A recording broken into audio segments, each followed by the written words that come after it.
Peace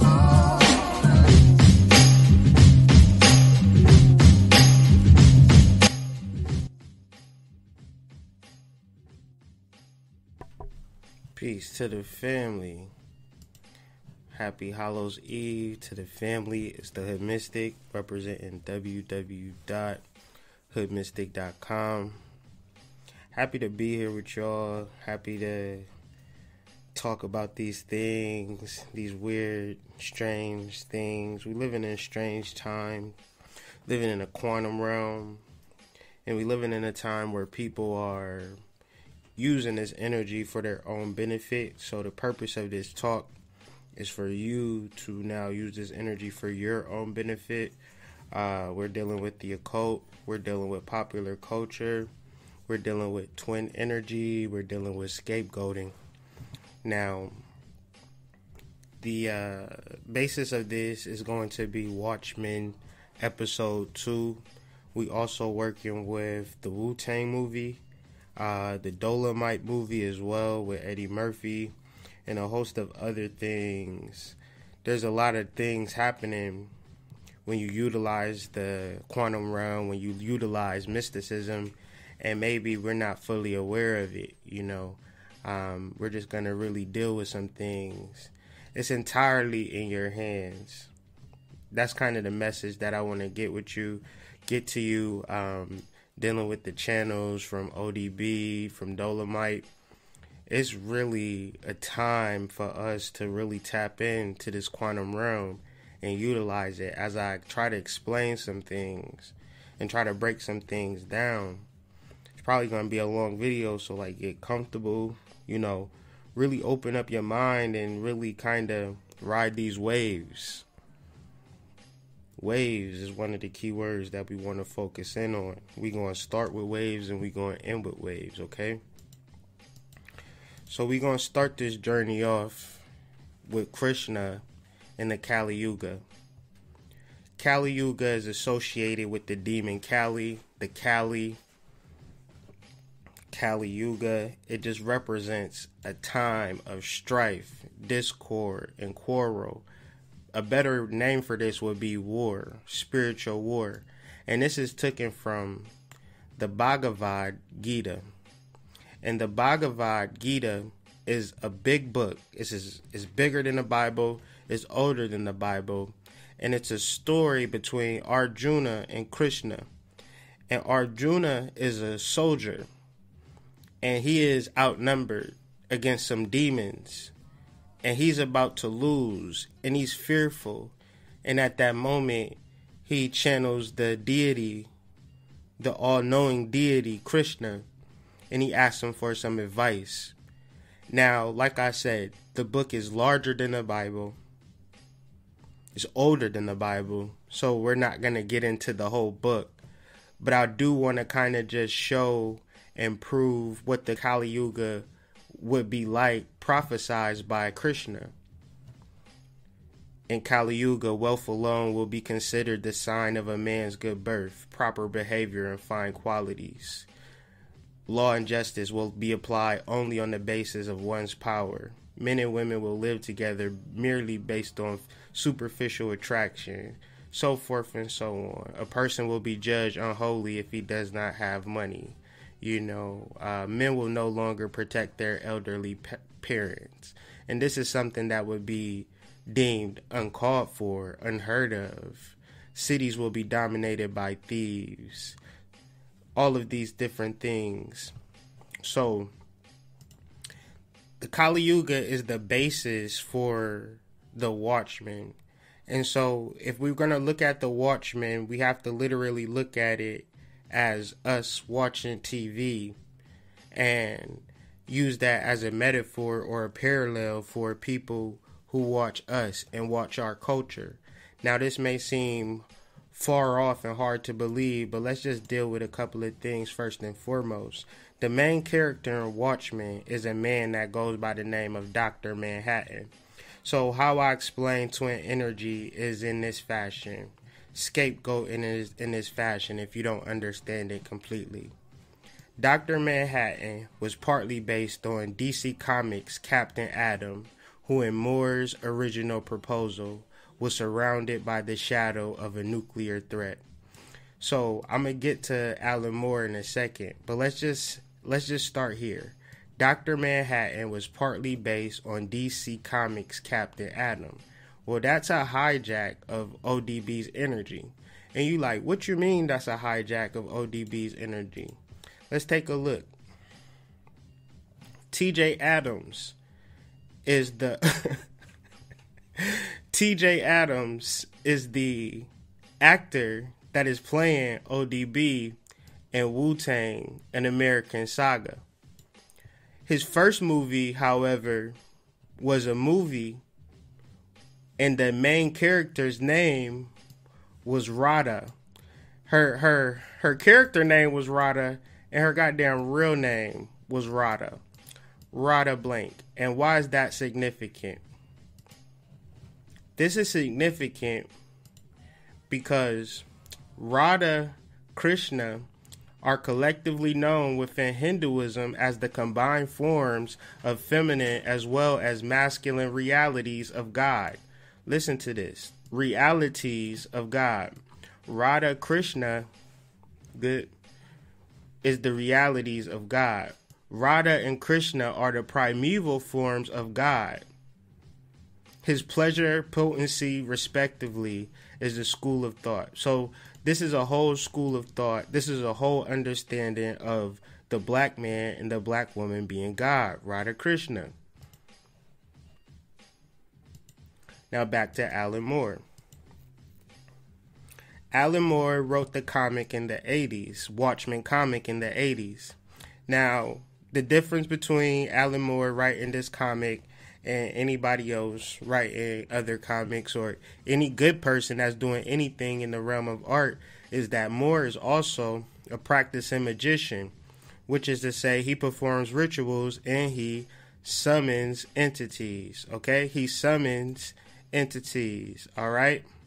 So I'm not saying nothing too crazy at this point. I'm right in alignment with what this dude has already done. And so he wrote this book in the 80s and he was done with it, but it continues on and I'll explain why. In the end of the book, the last words in the comic is, it's entirely in your hands, okay? It's entirely in your hands. So what people did, the people who made the movie, they're not Alan Moore. The people who made the movie are different from Alan Moore, but they just took the licensing and did their own thing. So basically, let's just start this thing off right and correctly.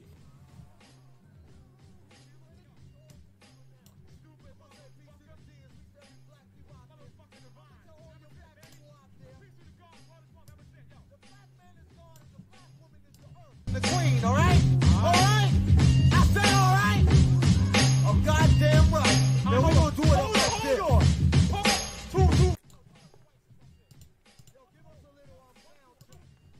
I don't know if y'all can hear that, but he's basically saying the black man is God. Some other things that happen in the comic book is Behold the Pale Horse and War. And we need to understand one thing and one thing clearly. Wu-Tang is for the kids, and the black man and the black woman is God. The original man and the original woman are the original gods of the earth. And this was ODB's message. Even when they communicate with each other, they didn't say nigga, they didn't say bro, they didn't say fam, they say God. Meaning that they had knowledge of self and when they dealt with each other. Now this may mean nothing to you, but imagine building up. Imagine being a person that's not supposed to make it out of Staten Island. You're not supposed to make it out of Brooklyn. They make these places islands for a reason, to isolate this particular population. But these group of individuals raise their inner chi to become international pop stars. You know, it wasn't supposed to be like that.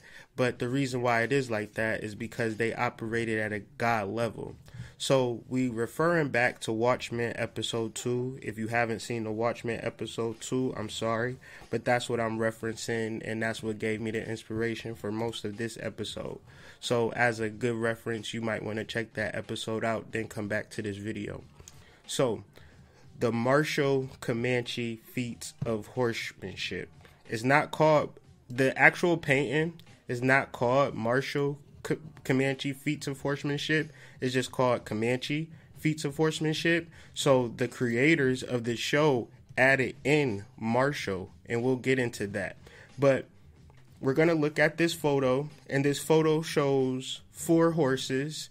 It's apocalyptic, and then there is a pale horse. But this actually shows how the actual riders, the actual gods, because who's mounted on these 4 horses are actually angels.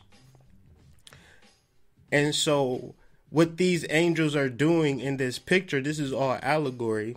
What these angels are doing in this picture, because it's native, but it's also biblical, they're flipping sides so they can't get hit, so they can't get hurt. So the Jay-Z's, the Kanye's of the world, these are the Comanches, the RZAs.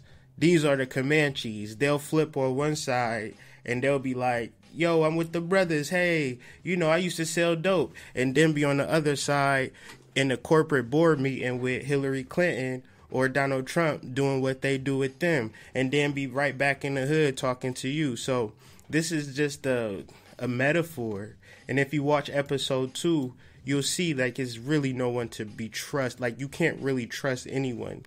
Even when she arrested the guy, she didn't just take him into the police precinct. She took him to her job and like interrogated him at her job because she really was like, there's nobody I could trust. And then she goes to her former chief's house and finds out that he has a Ku Klux Klan robe. So that's just showing you the different sides of how this thing flips, goes back and forth. So let's just look into this one more time, just to double down on this. Behold the pale horse, martial horses, feats of horsemanship, Comanche, Indians, whatever. So behold the pale horse, and then we have the pale horse in the Watchmen episode, and then we have the actual book called Behold the Pale Horse that was written by the world famous Bill Cooper. But there's also a compendium book called Pale Horse Rider, William Cooper in the Rise of Conspiracy and the Fall of Trust in America. And guess who they interviewed in that book? You guessed it. If you guess ODB, you guess right. The most important thing that I've heard was told to me by Old Dirty Bastard himself. I went and interviewed him. It was like shortly before his death. It ain't funny, but you gotta laugh sometimes. He said, oh yeah, Bill Cooper. Yeah, I remember Bill Cooper. You know what Bill Cooper does in this world? Everybody's out to screw you, you know? And Bill Cooper, he tells you who's doing it. And when you're somebody like me, not an entertainer, not a rapper, a god, because let's keep it honest. You don't really know him for his raps. You probably don't even know how powerful the Wu-Tang Clan is, but he's a founding member. He's a foundational member of the Wu-Tang Clan. So let's just understand a person's power and how they can generate ancestral wealth for not only them, but for 9 other members, and then 9 other members' families, and I'm sure they put on other people's families. So can you see how the web of one man's power can really manifest as a real power source? And if there are many Krishnas like ODB, then what is the actual purpose of, you know, the CIA and the cops, the hip-hop police? What are they actually policing against? We'll get into that. But like I said before, Wu-Tang is for the children. Wu-Tang Clan ain't nothing to fuck with. It's all in your hands now. So this is actually a universal change of the guard where they're trying to really incite protests and riots, not only in your hood, fam, but all over the planet, mind you. So when you look at China and what's happening over in China, or maybe you don't care what's happening in China because it ain't happening on your block, but if you were so to happen to look, you would see that it's going crazy down there. But that's more of an attack on ODB. That's more of an attack on this ancestral energy that is now rising up to the surface. But now that it's rising up to the surface, people are piggybacking off of it, and they're becoming successful. They're reclaiming their careers. They're getting revenue streams again. You know, Wu-Tang Clan wasn't eating for a second. Eddie Murphy wasn't eating out here for a second. Dave Chappelle wasn't eating out here for a second. I just seen a goddamn comedy stand-up with Arsenio Hall. I know for sure that man wasn't eating, but then you got all of these dead bodies coming up, and it makes you wonder. And it maybe don't make you wonder, but it for sure make me wonder. So what the Wu-Tang did, and I'm not talking about the actual rap group Wu-Tang, I'm talking about the martial artists, which was a fictional makeup, but is also an ancient mythology, so fiction, mythology becomes the same thing. So the Wu-Tang, sometimes also referred to as the Wu-Tang sect or the Wu-Tang Clan, is a fictional martial arts sect mentioned in several works of the wuxia fiction. So here we go, martial arts. So when we go back to the episode, and it's called Martial Comanche Feats of Horsemanship, now you know where the martial comes from. Now you know how they trying to hijack the energy. And then it's like, okay, well, you just taking that from nowhere. You just saying that what martial got to do with anything, but then you got to double down on, well, isn't the Wu-Tang series happening concurrently? Well, yeah. Isn't the Dolemite one of the most talked about movies on Netflix? Well, yeah. Okay. And we talking about martial arts. When you talk about Dolemite, I know y'all don't want to give him his props, but bro was using martial arts to utilize that energy to become famous. And there's a close correlation between ODB and Dolemite that I don't think y'all really familiar with, but I'm gonna get to that at the end. But what the Wu-Tang members did was they spent their time making elixirs and special medicines to improve health and boost inner energy. So this is what they did. This is how they became famous. And I'll let ODB tell you in his own words. You feel me?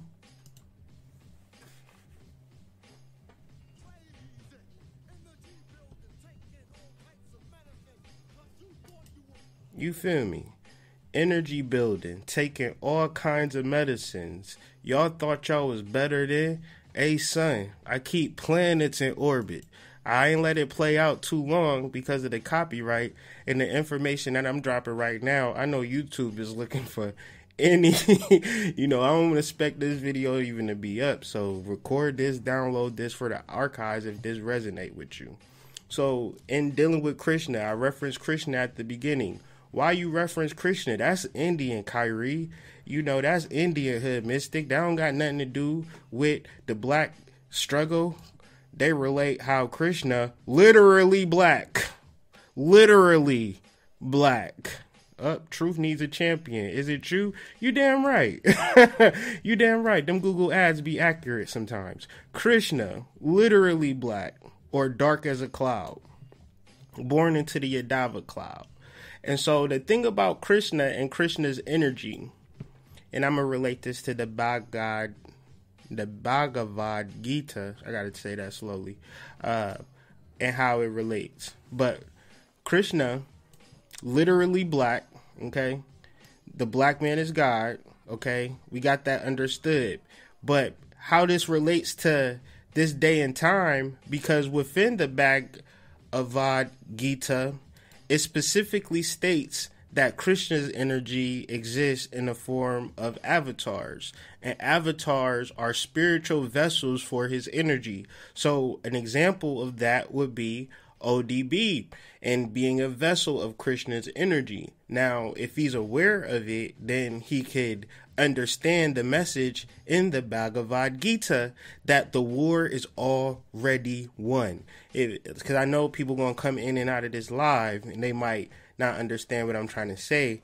But what I'm trying to say is that the war is already won. So if they try to get you into the emotions of a war that you're not victorious in, then they're trying to get you to create that reality because they're dealing with the quantum world. As we know, Alan Moore is a magician.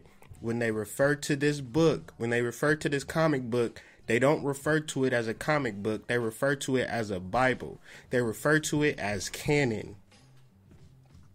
Okay? Canon. Let's talk about it. Why is... So let's explain this ODB thing one more time, because I'm going to have to explain it, because you going to think that ODB is just a crazy nigga doing crazy shit on the mic. Okay? That's what you really going to think. So I gotta really explain this to you to break you out of your block. Your frame of mind that just looks at, particular energy that doesn't fit with society and writes it off as crazy. That's your bad.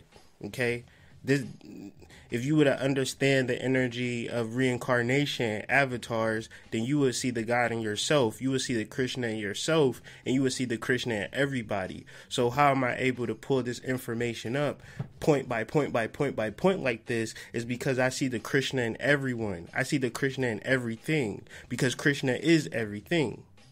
And this is beyond understanding of worship. This is the understanding of a soul, and I'm using Krishna as a title for my living soul, and my living soul is connected to your soul, ODB soul, my mama's soul, the dude walking down the street soul.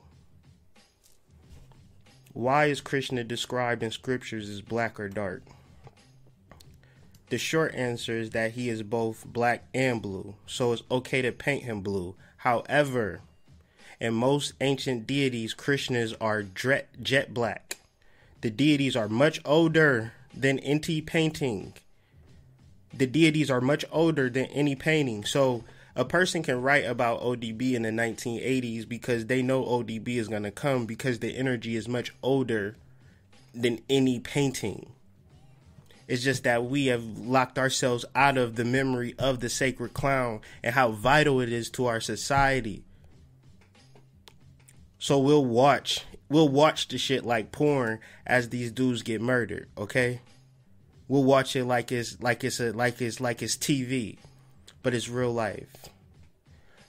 Portraying Krishna in X-Men, Apocalypse. So there's multiple universes, there's alternate universes. You got the Marvel universe, you got the DC universe, and within the Marvel universe is the energy of Apocalypse.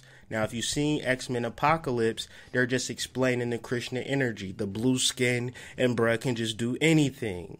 He could just do anything, just whatever, I've been called many things over many lifetimes. This is the process of reincarnation. You're going to call me Ra when I'm in Egypt. You're going to call me Krishna when I'm in India. You're going to call me Yahweh when I'm in Israel. You're going to call me Kyrie when I'm in Columbus, Ohio. You're going to call me ODB when I'm in Brooklyn. You're going to call me Snoop Dogg when I'm in Cali. You're going to call me whatever. You got to understand this. And the reason why that the club don't get shut down, the reason why people still turn out to concerts is not because of the artists, because they got niggas literally mumbling to y'all. They got people mumbling to y'all. Do you think people are not showing up to their concerts, lining up to hear niggas mumble for 2 hours? Because they can mumble. They don't even got to take their shirts off no more. They're wearing skinny jeans. They're not even trying to be aesthetically pleasing. Just the Krishna energy is so live. So what did Krishna do? Krishna played the flute. So the flute is just another word for the voice. And he was a cow herder. Because he was a god and people knew that he was a god, the king would kill Krishna. So he got snuck into the cow herd, aka the ghetto. And so for fun and amusement, because it's boring in the ghetto, it's boring in the cow herd, Krishna at night would play his flute. And his flute was so beautiful that all the cow herd wives, all the cow herd sisters would just swoon over bruh playing his flute. That's your rappers today. That's your superheroes today. Ain't nobody flying around in capes, but they flying around in jets, going from here to there, living out your fantasy. They got ups, they got downs. We watch them on Instagram. These are our stars. Okay? It's not a game. They either dribbling basketballs or under somebody's contract. Lord Krishna was not meant to be worshipped in temples or Lord Krishna was meant to be worshipped in temples or home shrines, not for pushing movies for the mercantile greed of filmmakers. So they're literally telling you, a Hindu priest is telling you that they are utilizing Lord Krishna's energy for mercantile greed. Okay? Back down to, the Bhagavad Gita. So I'm not crazy. I'm not pulling shit from my left nutsack. Okay, I'm sorry for the language, but I'm just not pulling stuff from just out of left field. I'm telling you what they're trying to incite with these movies, and just because you don't pay attention to it, just because you don't watch it, because you holier than thou, you don't watch TV. I'm woke. Okay, but this TV is beyond, it's progressed beyond just simply watching TV. It's a way to engage into the quantum realm. It's a way to I guess not me and you, but especially for them to access their way into the quantum realm, to hijack energy, and they would have got this shit off smooth as a baby's cakes. But they didn't expect me to understand the mythology. They didn't understand, they didn't expect you to listen to this video, to even be able to decode this shit. So when you deal with Krishna, you're dealing with death, the destroyer of worlds, Dr. Manhattan. That's what the sacred clown is here to do. That's what these people are here to do. They're here to take down this societal capitalism structure and make you think about it for a second. And besides think about it, they're here to just basically destroy it. So is there anything else on this page? But no, Dr. Manhattan, Bhagavad Gita, Lord Krishna, mercantile greed of filmmakers. Okay, we not somewhere far left. So this article is from 2019. This isn't something that's like happening a long time ago. This happened recently. Well, this even happened really recently at the Rolling Loud event. But this is from May 2019. If it seems that more rappers have been arrested in 2019 than ever before, there may be a reason for this besides their notoriety. According to the New York Post, the NYPD has a special unit dedicated to the surveillance of some of the top black rappers in urban parties. So, trust me, fam, it ain't just the rappers. It's your kids that's shaking their ass to this, listening to them, being monitored. Okay? It ain't just about fun and dancing and stuff. It's about who's the gods and who's the not. Who's not the gods. Because the gods, we got to take them out. Okay?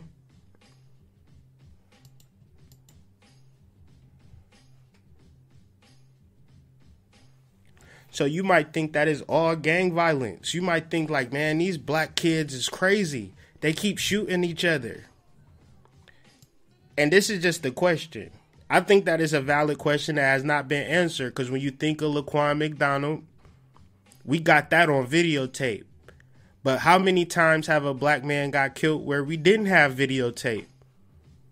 And who was the murderer?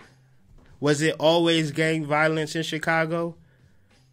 I'm just asking questions. If you can say with a shadow of a doubt, absolutely, these black kids are savages, or it could be something else. I'm just the type to say that maybe it's something else. Me personally. So, martial feats of the Comanche horsemanship, I keep getting it confused. I'm gonna mute this one out, because I don't even want us to hear. I just want us to see. We see prison, right? We see prison. We see the keys. More prison, more keys. CO. Jay-Z. We got Jay-Z. We got prisoners. We got rappers. DJ Khaled. We got cops. And we got Future. Okay? The first episode, first scene, first transition of the show, the first song is your man Future.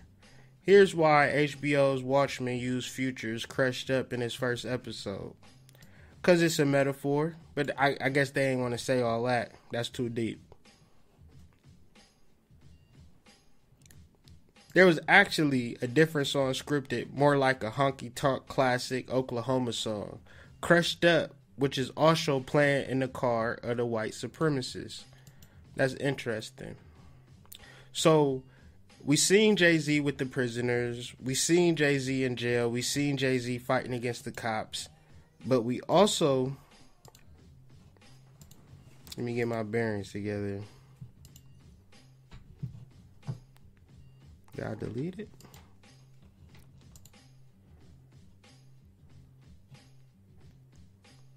Ah, no, I didn't. I got the keys.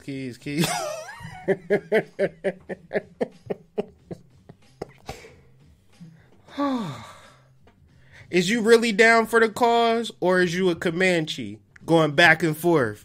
Oh, I can hang with... Man, maybe that's a deeper side of the game. But that's what the show presents to you, though. It could be that's a good thing that the Comanches is able to go from back and forth. It might be a good thing that Judd was a part of the Klan. Maybe he was a good guy in the Klan. And then the roles is reversed, so maybe the black guy is the white guy and the white guy is the black guy, and it's just completely reversed. These are just all questions that the quantum world presents to us. So these are some things that are addressed in the episode 2.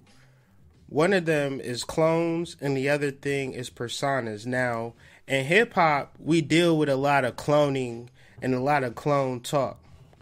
And a lot of people say, man, that's some sci-fi type stuff. They can't really clone people. You crazy. The United Nations Declaration of Human Cloning, Annex, March 8, 2005. The following states voted in favor. Where's our little piece of shit place? We voted in favor for it. This was in 2005. And this is another part that I want to show you. This ain't from nowhere crazy either. This is the Cambridge University Press. So this ain't from the Star magazine or nothing. Let's keep it official. I want to show y'all one more thing, and we're going to get off this cloning, because I know it's going to spook people out. They can't clone people, Hoodmystic. This too much. While pioneer cloning experimentation goes back to the early 1950s. So like I was trying to explain my wife, every morning somebody woke up, multiple people woke up in multiple countries, right? Hella countries since the 50s been waking up with nothing on their mind but cloning a nigga. That's all they ever been thinking about, was cloning somebody. So don't feel like it's far-fetched for people to get cloned. And this is what they showed in episode 2. You got to watch it. And so we'll get into this later in the build, the persona. This aspect of someone's character that is presented or to be perceived by others, but is not really real. It's a mask. So the mask, persona, mask, superheroes, rappers, all the same thing. They're in the quantum world. Alan Moore, he's in the quantum world trying to reverse some stuff. Now, reversal could be good for some and bad for others. That's why people are so pissed, because they're doing magic on a level of John D. They're doing magic on the level of ancient Francis Bacon, Thomas Jefferson. They are doing magic at its highest calling right now. And are you involved, or are you saying, you know what, I can do the same stuff as Alan Moore doing. I could do the same stuff that they doing on Watchmen. Because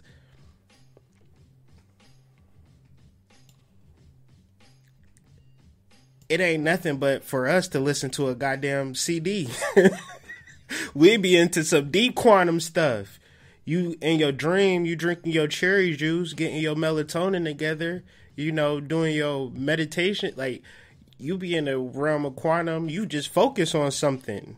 Focus on something. It's all about correspondence. It's entirely in your hands. And what they're trying to do is, in this show, reverse the racial dynamic we're used to seeing between white cops and black drivers, and just white people and black people in general. Black people and black people. They're reversing the dynamic of how black people don't even communicate with their elders. You don't even know that's your goddamn grandfather no more. That's what they're showing. They're reversing that. It's a deep show. And it's deep for me because I'm a deep person, right?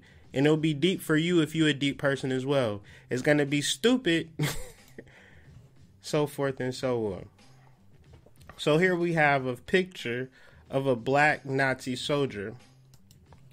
And so, first and foremost, I just want to get this out the way. The swastika is a geometrical figure and an ancient religious icon. The name swastika comes from the sacred word swastik, meaning conducive to well-being and auspicious. Auspicious just means good as hell. It just means great, okay? That's what a swastika is. In the opening scene to episode 2 of The Watchmen, it starts off in a German typewriting propaganda camp where the ladies are just typing out pamphlets, and he pulls one lady aside that can speak English, which she might be a double agent, come to think of it. But I guess that'll reveal itself later in the show. But she's typing English, and she's typing a letter to black men to tell them, hey, come join the German army. And you know me, I kind of go OD with the research and the study. And a lot of people on the internet and reviewing the episode, they're like, that is just a big lie. The Germans would not care about the black people like this country cares so much about us. Like, it would have just been so much worse. Right? It'd have been so much worse. So, I want to put you into a little game they play. And no, this ain't 702 in Subway. That's a rhyme. That's a bar. I'm going to turn this up.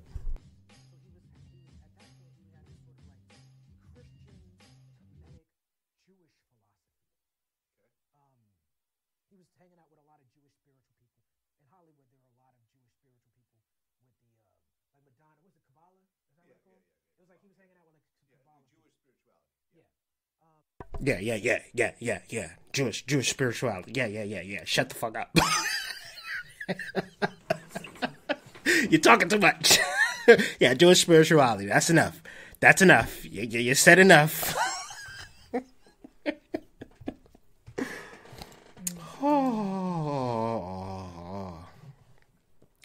A Mori, since the 11th century, is a symbol depicting either a head of a Muslim or a black Moor. The term has Phoenician and Greek origins. So these are just a few. There are thousands of Moorish coats of arms.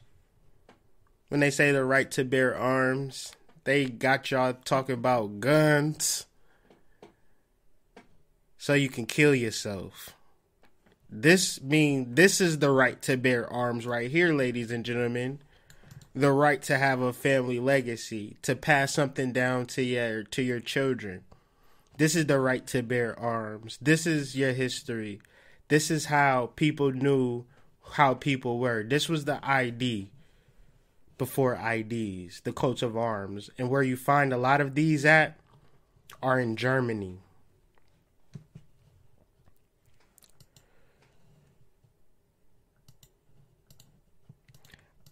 If I told y'all, y'all wouldn't believe me. So can we have Benjamin Franklin tell y'all? Maybe y'all will believe him. Look at all these good old folks. This is Ben Franklin on the stupid, swarthy Germans. Now, do your Googles on swarthy. Swarthy means dark complected. Before I go any further, man.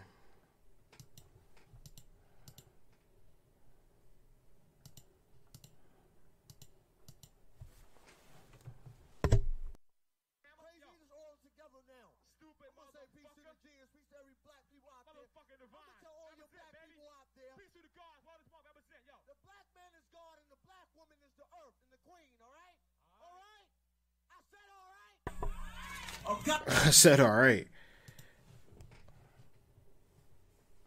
I'm going to just read this to you. This shit blows my mind every time I read it. But let's blow our minds together. It's Halloween. Let's get spooky. This is Benjamin Franklin's words, not mine. Which leads me to add one remark. That the number of purely white people in the world is proportionately very small. All Africa is black or tawny, Asia chiefly tawny, America exclusive to the newcomers wholly so, and in Europe the Spaniards, Italians, French, Russians, and Swedes are generally of what we call a swarthy complexion, as are the Germans also. The Saxons only. So all of Europe, not so long ago, was black as you and me. Okay? So when they talk about the Germans, we hate the Germans, we hate the Jews. They're not talking about nobody besides you and me. You just need to understand this. The slave trade was a worldwide endeavor, and it was a worldwide global conspiracy that if I gave you the full details, it would make your head explode. But since we're in the quantum, we are in the sight of superior beings. Darken its people. Why increase the sons of Africa by planting them in America? They're not talking about people from Africa. They're talking about Germans. Google the sons of Africa. These are the Moorish heads, the Holy Roman Emperor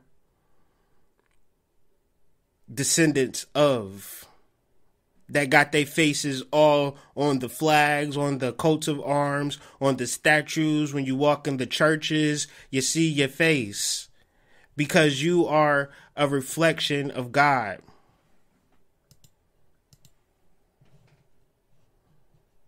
Sigillum secretum, the secret still. And I'm not that dope of a guy to just make up a website and just start making up stuff. Okay? I've been trying to tell a story and weave a narrative a long ways to get to this point.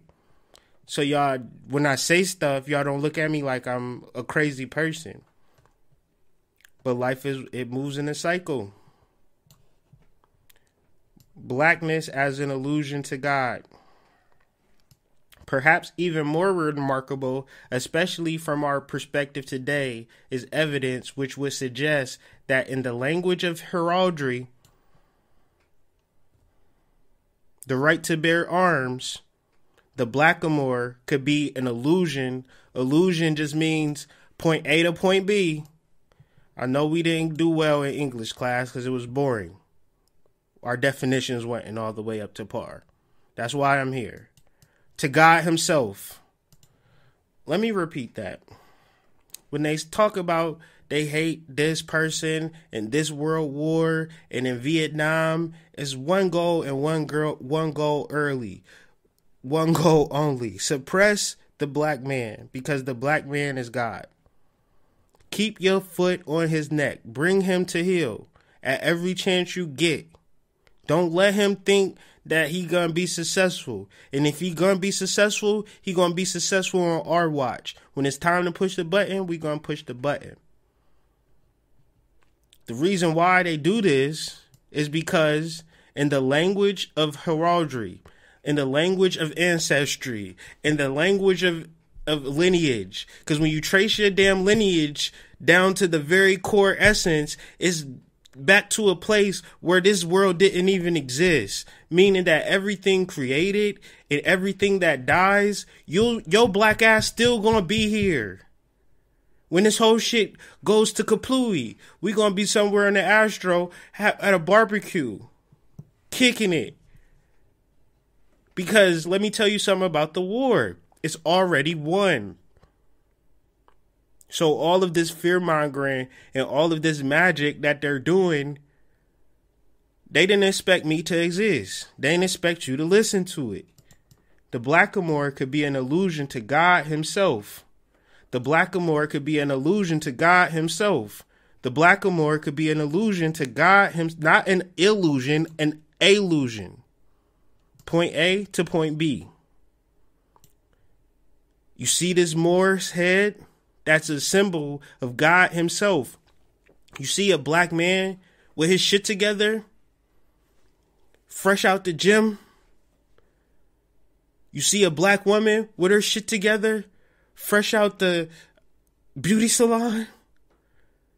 And you got that feeling of, oh my God. It's an allusion to God himself, God herself. We're not being sexist. I'm just trying to prove a point. Or not even prove a point, make you think about something that you probably wasn't thinking about previously. I will hope you gain from this. Now, we ain't get too crazy on the etymology because a lot of things didn't connect etymology, but the things that did connect etymology, I think that's good enough. We got LeBron James and Dr. Manhattan. And Wu-Tang ain't nothing to fuck with. First, let's get into China. Because we got into the Wu-Tang Clan and the Wu-Dang sect and the energy building and them trying to kill that.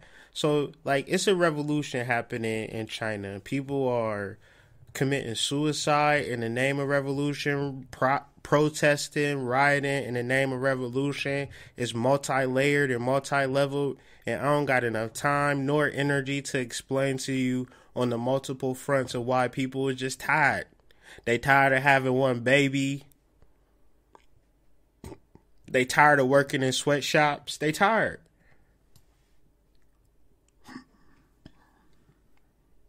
But see, you got people in China watching the Watchmen, and they like, man, this is unacceptable. They trying to steal our swag. They making this whole movie be about us. You see how the quantum go? It's all up in your hands. We all could watch the Watchmen. Since you watching it, you got to pull from it how you going to pull from it. And since it's a magical resource, the same way as a Bible, like, you know, the Bible can sometimes be used for negative gains, but we've all had our moments and times where the Bible was exactly what we needed. Damn, I needed that verse right there at that particular time. I needed that perspective. That's what this is doing. I don't like repeating points, but this is a canon. This is a Bible. So the first episode starts with a character in the midst of the Tulsa race massacre in 1921, during which more than 300 black people were killed by a white mob, and then jumps ahead to 2019 with a hate crime and racial tensions displaying a key role in the show. I read all that to say that don't got nothing to do with Chinese people. How is Chinese people thinking that this got something to do with them?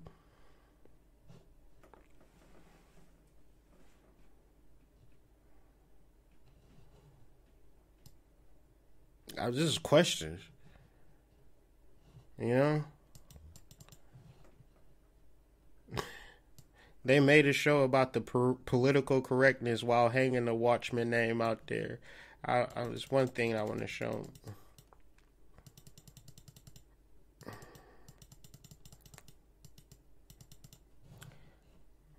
Oh, here we go. Rioters, mass, beating up police. The world is indeed connected. Isn't that so? How is it connected? It's connected through the string theory in the quantum realm. Now we're about to get into some multi-layered hijacking. I mean, anybody can do the hijacking. It's just that the people from HBO did some hijacking. The people from Netflix, Eddie Murphy, Arsenio Hall. Never mind. I ain't gonna say stuff I ain't studied. So we connecting Dolemite as being the godfather of rap, the godfather of like utilizing this martial arts type style, comedy, sacred clown, original godfather of hip hop and rap. When he was doing his comedy, he spoke it in rhymes. Okay? Before this, wasn't nobody doing it.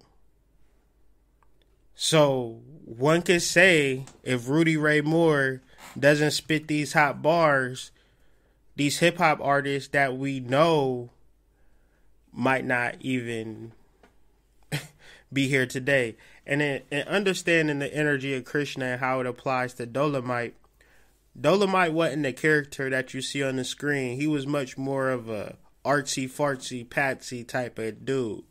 He was into the arts, the fine arts, the liberal arts. You catch my drift? It's 2 snaps in a circle. But he had a persona of the ladies' man. The ladies' man.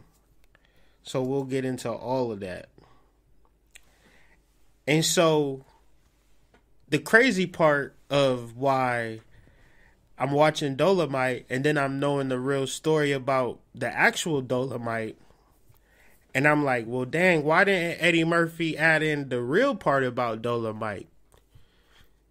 And I was like, Eddie couldn't play that part. He would have had to give it to somebody else. Because that wouldn't have been acting for Eddie. That would have been real life. 2 snaps in a circle. So, hijack energy. Let's get into it.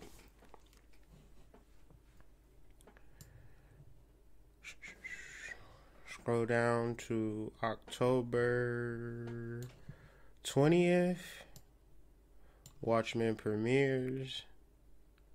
I'm just providing the basis, y'all. Don't trip. What do that got to do with anything? You tripping? Give me a second. Oh, I missed a point. I gotta go back to a point, but this ties in.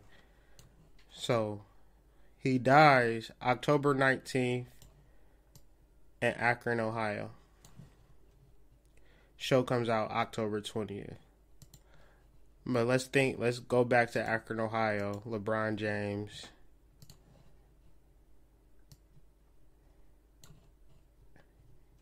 Etymology, same as Dr. Manhattan.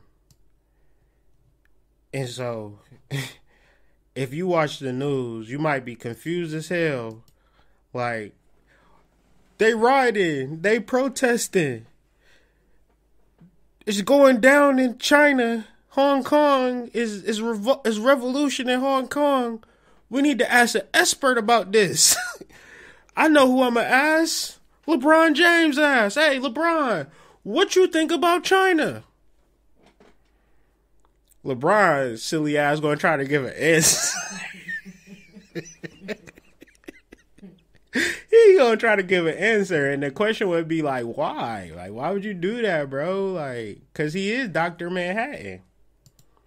He is a god. He just want to play basketball. He want to be on Mars. He don't care about our plight. the gods that we, like, if we was in ancient times, we'd have got down with some guys that got busy. You know what I'm saying? Was down for the cause, down for unification. Now, the guys that we live around, they just care about having the biggest house and the nicest cars and the most Instagram followers. They could care less about your ass. So, this part hurt me, man. This part hurt me, man.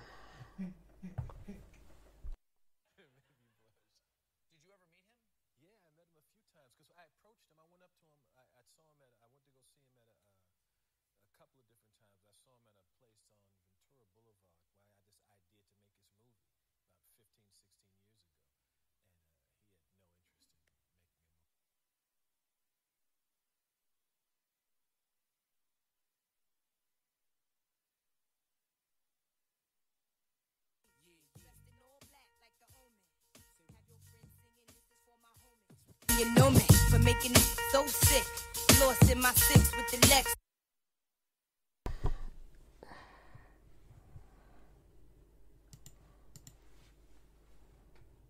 So the irony of Eddie playing Rudy, and he never called him.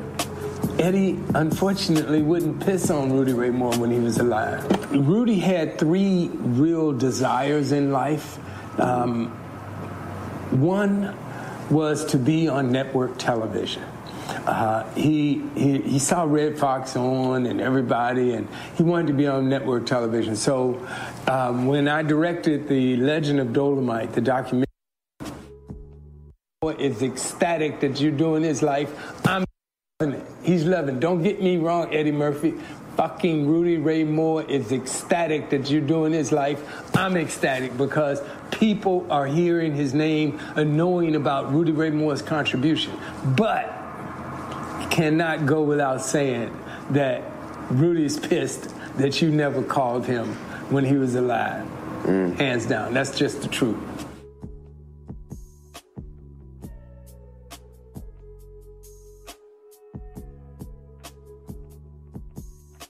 Peep how you in the all black right here. He in all black right here. Peep it.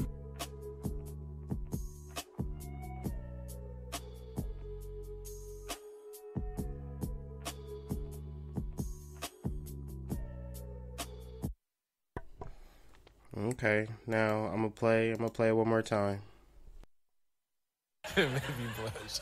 Did you ever meet him? Yeah, I met him a few times because I approached him. I went up to him. I saw him I went to go see him at a couple of different times. I saw him at a place on Ventura Boulevard where I had this idea to make his movie about 15, 16 years ago. And he had no interest in making a movie. He was like, let's go on tour together. He wanted to. Oh, okay. We got one more. Time. Yeah, I want people to realize what an inspirational figure this person was, and that nobody's the person that you see on the screen. Right. You know, that's Nobody is the person you see on the screen. Yeah, dressed in all black like the omen. Have your friends singing, this is for my homies. And you know me for making it. So, we're gonna take this real quick to Charlie Murphy and his rendition of Dolemite in San Antonio. And we're going to really reference how the energy of spirit works, because Dolemite came out October 25th, streaming, where everybody got to really sit and watch it.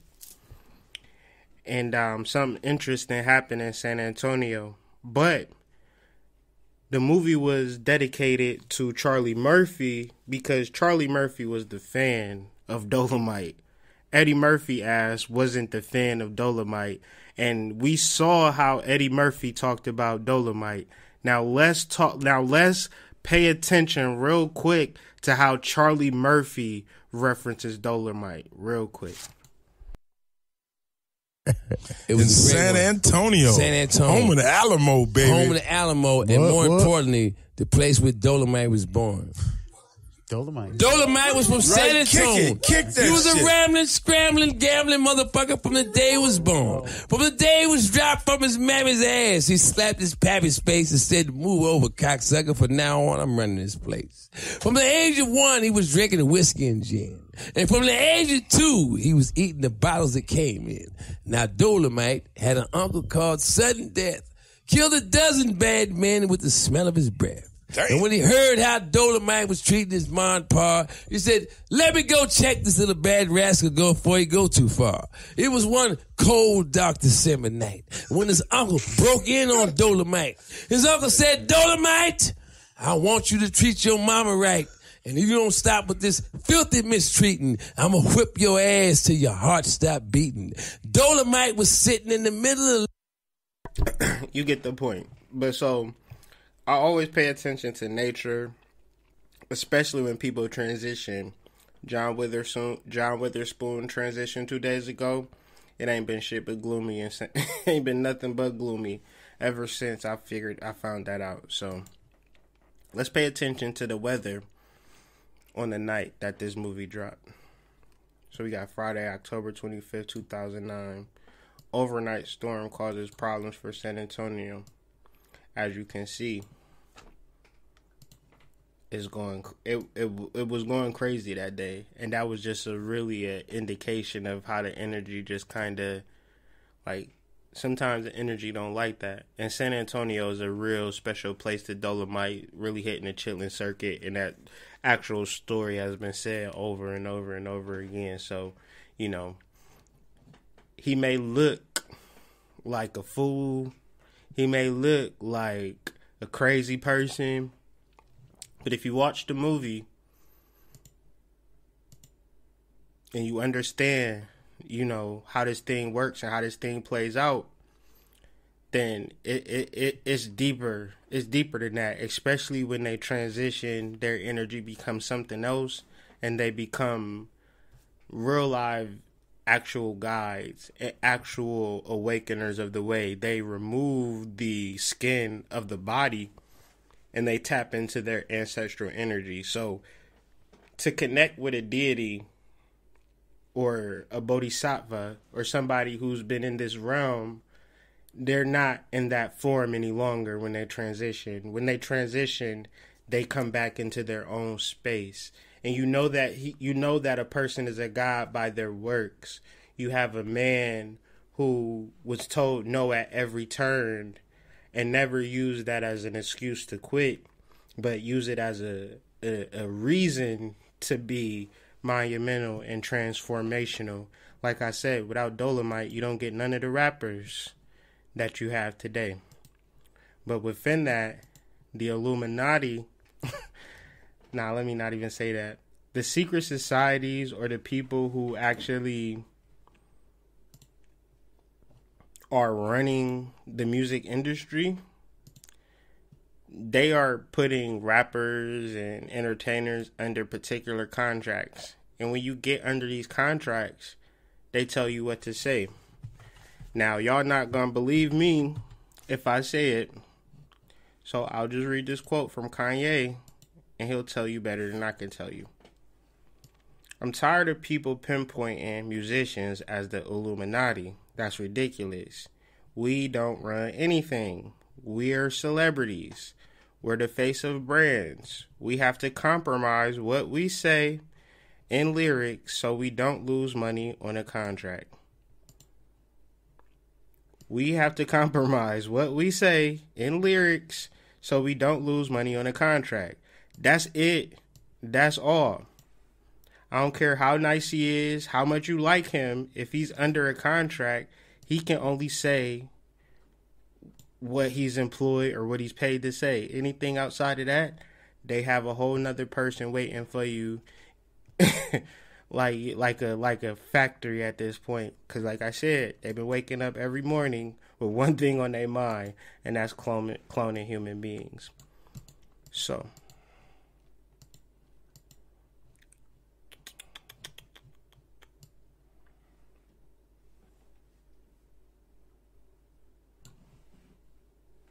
just want to bring up some points. Behold the Pale Horse is a prison book. It's a book that a lot of black men in prison, a lot of black men that read it in prison. Many of the rappers who emerged during the early 1990s, the great Wu-Tangs, Nas, were deeply influenced by the Five Percenters, aka the Nation of Gods and Earth. The movement had been founded in late 1960 by Clarence 13X and eventually Father Allah. The tongue was the sword. So this is how these guys fought. So they weren't actual murderers, like they could go to jail for it, but in a certain type of way, they were much more dangerous because they're the sacred clowns. Now, when I referenced sacred clowns before, I referenced that the sacred clowns are very important to the tribal structure. They allow you to look at the world correctly because they don't fit into the social structure. They kind of talk out of it. And we need this inspiration in our daily lives, or else we become victims to the system. We become victims to the magic.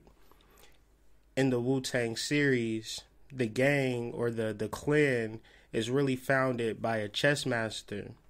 And this chess master is like kicking game to RZA.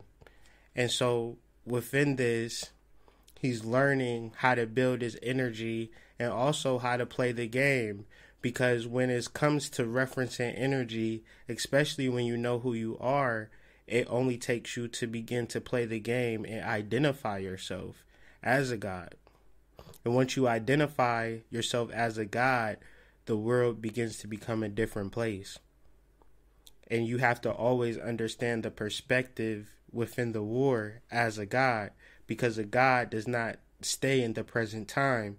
He stays in the past, he stays in the present, and he stays in the future. So in your meditations, what do you see? In my meditations, I see victory. In my channelings, I see victory. So that's what I speak, and that's what I feel. When you're someone like me, that's valuable information. And I want us always to key in when ODB says, someone like me. Because what does that actually mean? To me, it means that he knows that he's a god.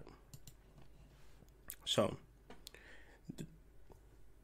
if you know who you are, and you have knowledge of self, and you are connected to your lineages, your great-great-grandfathers, then 10 times out of 10, you're connected to some form of ancient American Indian.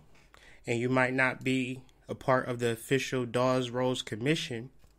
You might be a part of the freedmen. Although many Indian tribes did not consider strict blood or descent as the only way to determine if a person was a member of the tribe, the Dawes Commission did.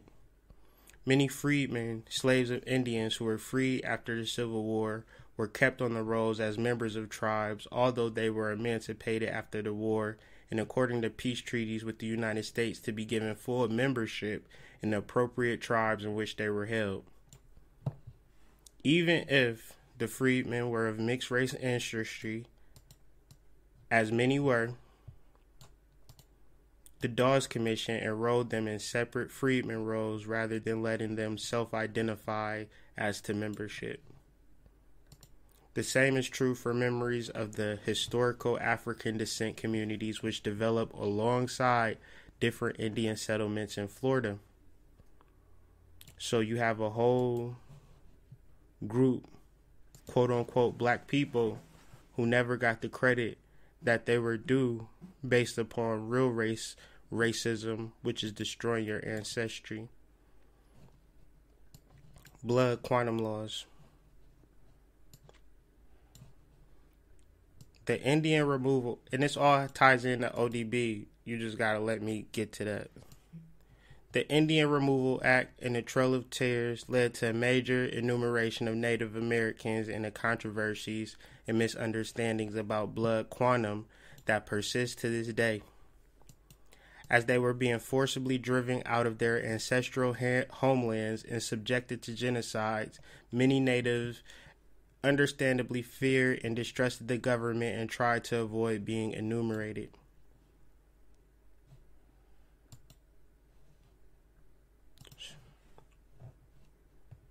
So, when we reference reparations and we reference like all of this, like, when are we gonna get our reparations? When we gonna get our money? I mean, they giving money away like it ain't nothing, because it ain't nothing. U.S. finalizes $3.4 billion settlement with American Indians. When is we gonna get our reparations? So why am I referencing reparations? Well, in episode 2, there's a particular part where the main character, Regina King, she goes into a Greenville, shout out to the Gap Band, the Greenville Memorial Museum. And within this museum, she's sitting there turning in her grandfather's DNA to get it tested. And they got like a little kiosk. And up on the kiosk is this man, Henry Louis Gates Jr. And Henry Gates Jr. has produced a lot of these shows called Finding Your Roots. Finding Your Roots. It's a mini empire of genealogical studies on PBS. So imagine this Comanche of a dude, Henry Louis Gates, flipping and flopping, right? Acting like he really care about your genealogicals, the history, the father of family history. But let me tell you how DNA is full of BS. Say, for instance, I come from a tribe that's been wiped off the face of the earth and the DNA company doesn't have that data set. How are they going to tell me that I come from that tribe and they don't have the data set? You would have to have the data set of every living human being in order to tell me my correct DNA genealogical makeup. And even then, that's too much information for me to understand it, for it to be valuable or pertinent in my everyday.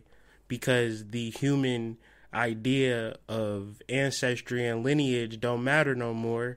It's now to a point of the cosmic and quantum where we got to get our connections from.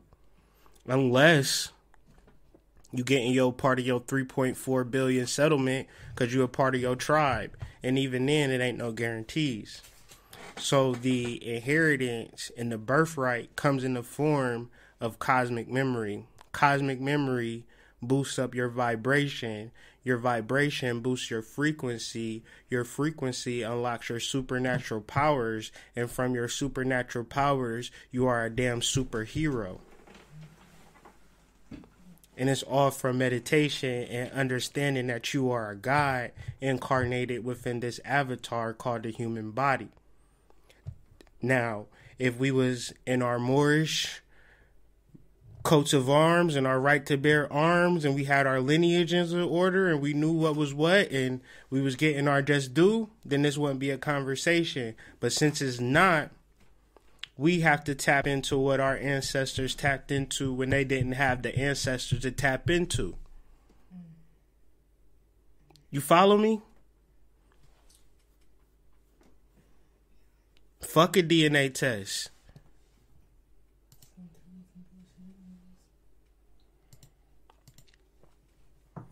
I got the keys. I got the keys. I got the keys. I got the keys. That song stupid as hell. But that shit jam like shit though. So I got the keys videos showing like the police and these rappers. And you be like, why do the police always be messing with the rappers? They trying to get to that energy and shut that energy down. If you catch a rapper slipping, don't worry about it. They'll take care of him. You want to be too different, you want to be on the left too far, they'll make it right. Kanye West was a god. Now that nigga talking about Jesus is king. If that don't tell you that they ain't playing, these people will kill your mama. They don't be playing. They don't be playing. They don't be playing. And if cause when you a god, mortals can't always kill you. Okay? When you a god, they can kill the people close to you. That's why when you are a god, you have to raise your family up to god level. So since we don't have the ancestral lineage like we used to, and in covering this information, this shit gotta be about your family too. It gotta be a way of life. Cause what I'm saying is you gonna boost yourself way up to the top, but you ain't gonna boost those people else around you, and they gonna be victims. And since they can't touch you cause you operating at a higher level, they gonna touch the people that's close to you. Now, ODB is a sensitive case because you have a person with massive energy. I think he was the Lord Krishna incarnate himself, personally. It's my personal opinion. And if he didn't know that, that would make his life much more difficult than it would have to be. Because if you watch that documentary that was on MTV, he was all pressed about getting money from RZA and getting his contract right with Rockefeller and all of this like existential stuff. And I can tell he wasn't in the space of how the black man is God, black woman is God. Somehow he forgot that in that moment, and that gave it enough space for them to kind of take it away. But then if you reference the energy of Krishna, there are no mistakes, there are no coincidences, and energy isn't necessarily died. We still have this conversation here, 2019. We still referencing this energy. There's still a Wu-Tang series that's popping because of the ODB character. If you ask me, I'm sure people watch it for their own reasons, but I think the ODB character makes the show worth watching. That's my favorite character in the shit. When he shows up on the screen, I'm happy. When he's not on the screen, I'm like, I wish they show ODB again. This is happening at the same time. But you don't know about ODB, man. He was in his bed one night, and somebody kicked in his door and they shot him. Tried to kill him, but he didn't die. But in referencing that was some people from the music industry. That wasn't even no street beef. So now you got to ask the question, why is the music industry trying to kill him? Is the bars that deep? Is the bars so raw? And so I'm going to connect ODB to Dr. Manhattan.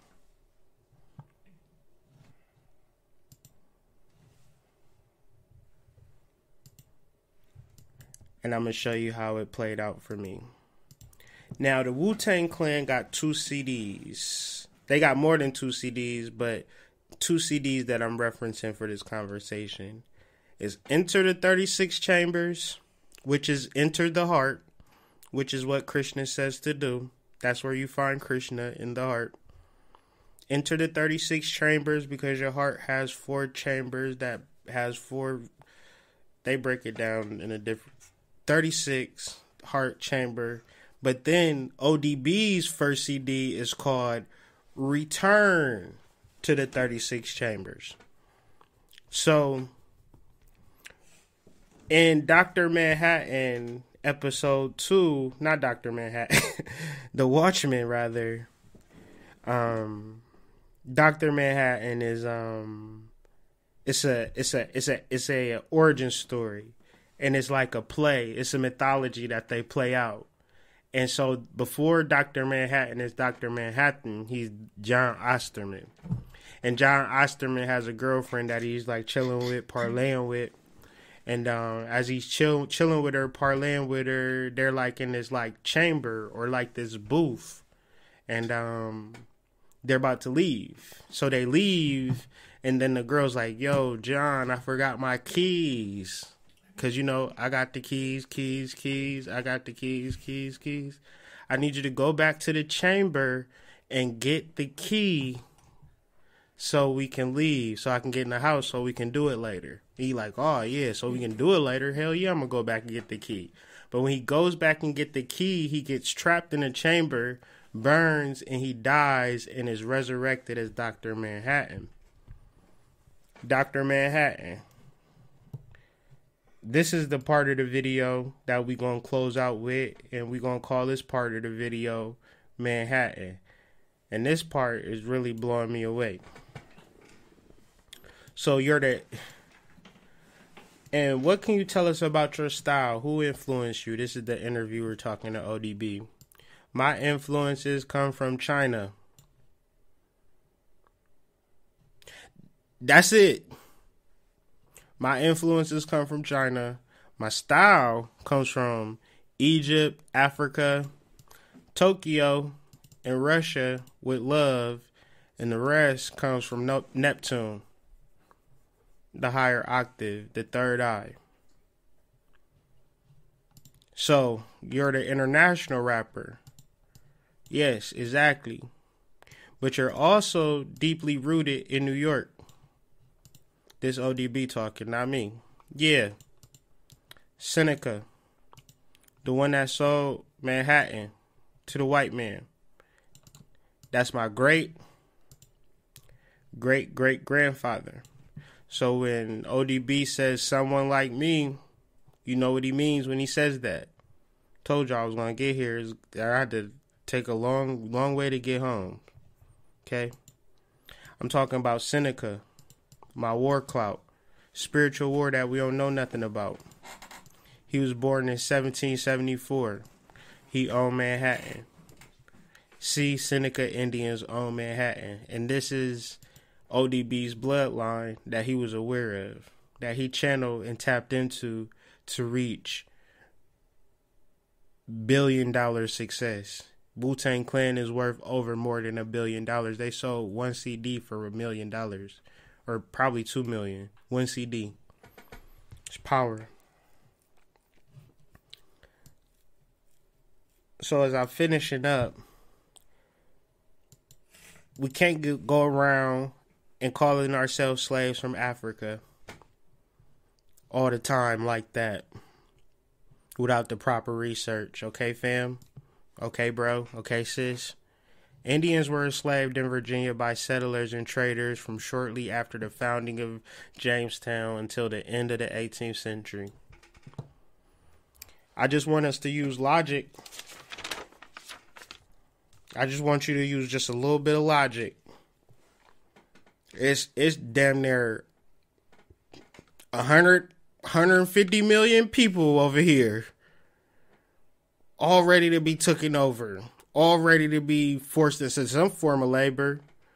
Labor that you like, labor that you don't like, I don't care. As long as you helping me make this money, I don't care. Mm-hmm.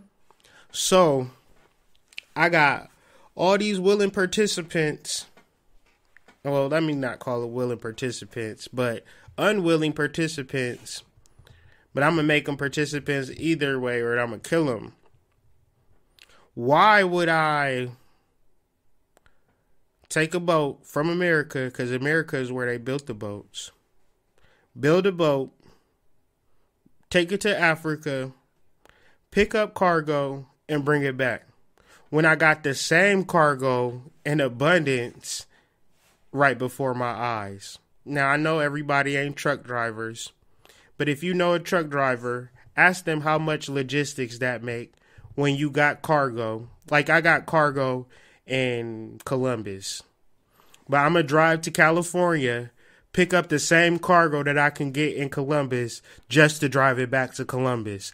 That does not make logistics sense. And especially if you're trying to build an empire, you're going to have some form of logistics and some type of logic or rationale.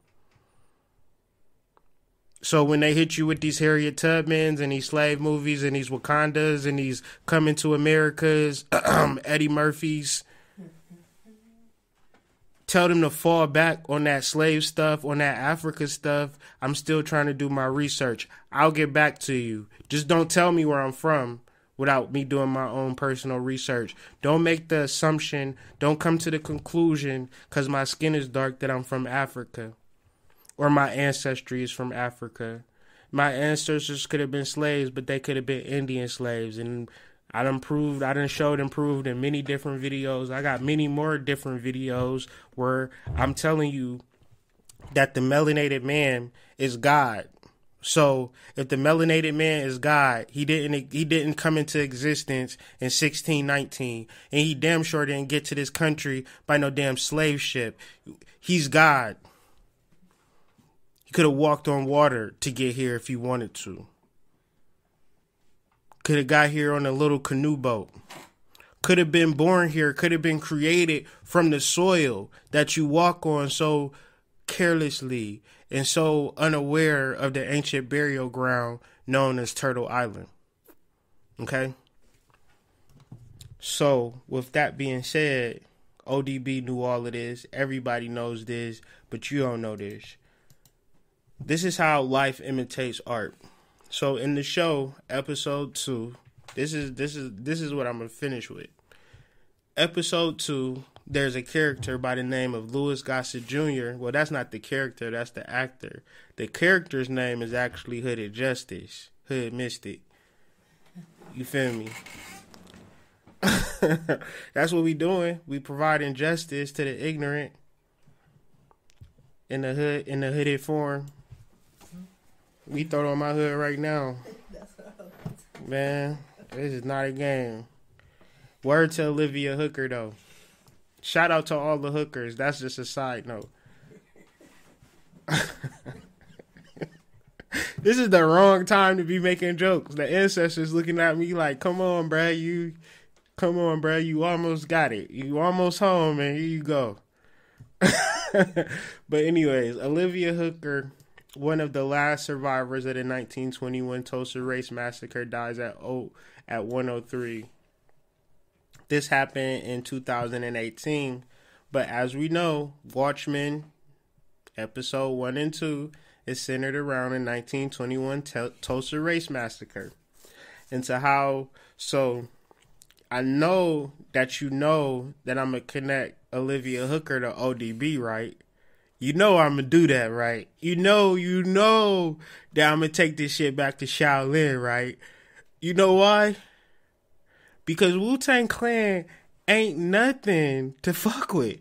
I'm trying to tell y'all something that y'all just don't really fully understand. Let's take this back to Shaolin one time where we were selling, you know what I'm saying? Before they were selling dope out of the project buildings, you know what I'm saying? Olivia Hooker was putting in work, you know? She was the originator of the wave, you feel me? Women accepted for volunteer emergency service, waves. You feel me? Like, we was in a state of emergency, and Miss Hooker came and saved the day, providing that wave. You feel me? But where did she get her first military training? You wouldn't believe me if I told you. The home of ODB, Manhattan Beach, Brooklyn, New York.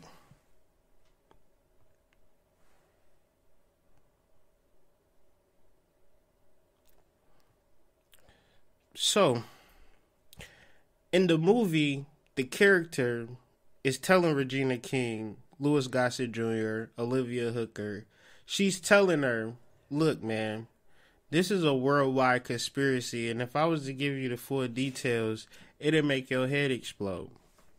But what needs to happen is that we need to connect with our families and figure out our lineages, because that's what's being showed in episode 2.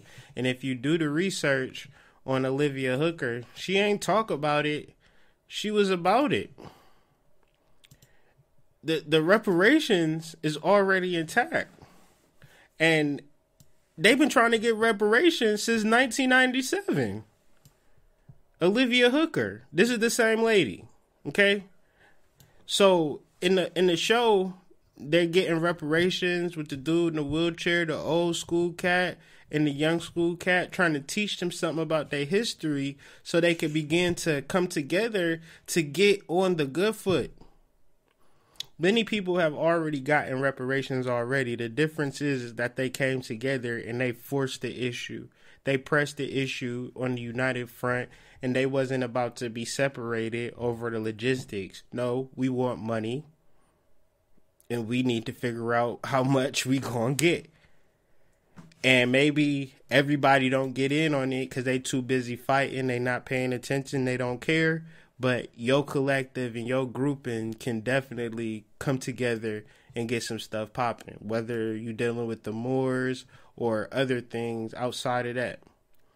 But if y'all ain't trying to get no paper, if y'all ain't trying to get compensated, if y'all ain't trying to figure out how to just live a normal life, how everybody else is living, because listen, man, having money ain't gonna make you lazy. Having money gonna make you want to go to school. It's gonna make you want to travel. Gonna make you want to go take a walk in the park. Might do some personal investigations. Like, it makes you want to do stuff that really truly matter. So don't let people try to trick you into thinking that it's not good to have money and it's not good to fight for what's yours. And then knowing who you are.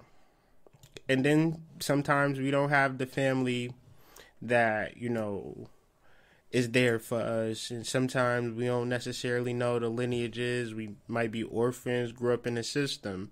And that's where you tap into the quantum. That's where you tap into everything that's been presented to us in the form of esotericism and spirituality. Some of us do come from broken families. Some of us do come from broken homes.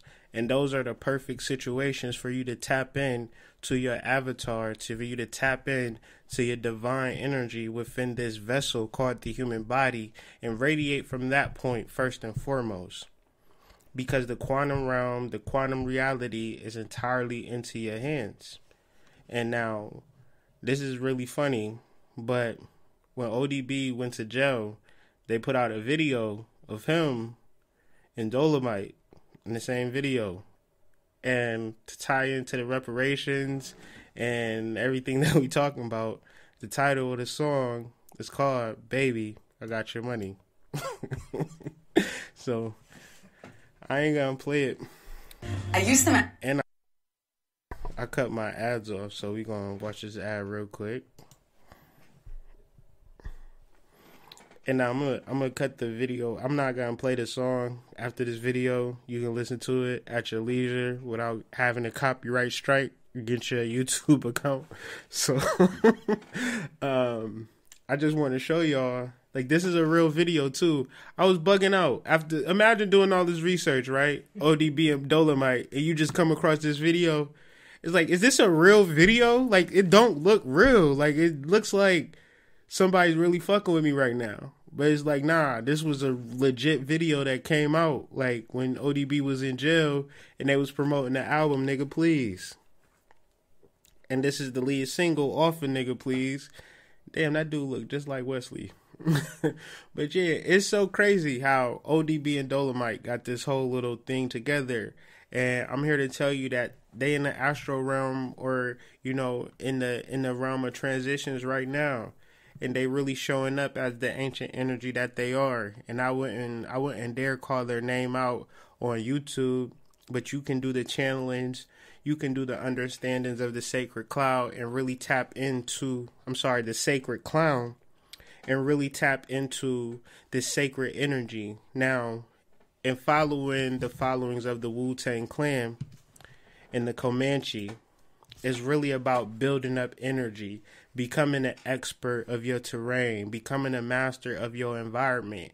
And the way you master the environment is to master yourself, and then also utilize the power of herbs, the power of elixirs, the power of potions, the power of alcohol, the power of psychedelic mushrooms and LSD. All of these things allow you to tap into the quantum realm, utilizing your subconscious mind, tapping into energies beyond the constellations. That's what we're moving into. We're moving into a different term, a different time, and a different terminology. So, with it being entirely in my hands, this is what I'm deciding to do with this information being presented to me. Now, this has been a long stream of thought, a long stream of consciousness, and I don't expect it to be something that's just like point A, B, C, D, easy to understand. I want you to think. I want you to use your brain. I want you to connect the dots, and I want you to add to the conversation. I appreciate everybody, like, listening to me or, you know, taking this time out to just allow me to share my thoughts and feelings in relation to the quantum realm, with the hopes that for this Hallows Eve and moving forward, that we could awaken the God within ourselves and not be so focused in on the material needs and the material pleasures. Because something that I've been told from the celestial realm is when I'm having material desires, anxiety, to let that shit go. Because the material world is going to come and it's going to go. But the soul and the power that comes from my heart, that resonates through my voice, that's something that is priceless. That is something that transcends material needs. Death is something of one of our greatest illusions. Something that never happens, that religion uses to scare us. And the fear of the war, the fear of rioting, the fear of lack, the fear of war, and in reference to the fear of war, rather, I just want to let everybody know that the war is already won. So rest your energy in that. Rest your energy in the soul. Rest your energy to know that the external world is an illusion that can be manipulated and mastered through magic, mysticism, energy vortexes. Get your ass out the house. Understand that energy is around you. Manipulate it, master it, understand it. And, I'm not going to leave you hanging. I'm going to be here with these videos, providing updates and, building and discussing and understanding this world around us. So, with that being said, I hope you enjoyed your time. I hope you enjoyed your Hallows Eve. I hope you, can feel this wave from the great Olivia Hooker. Before I end, I just want to give a shout out to all the spiritual influence, all the spiritual guys that assisted me in creating and pointing me out to the direction of the information. I want to start off with the great ODB. I want to start off with Dolemite, Charlie Murphy, Red Fox, Richard Pryor, George Carlin, Bernie Mac, John Witherspoon. Last but not least, and I'm gonna just stop right there. But with that being said, this has been a Hoodmystic presentation. Hope you gain something from it.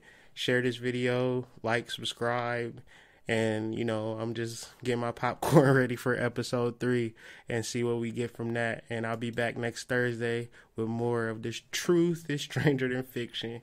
Thank y'all for watching. I'll catch y'all on the flip. Peace.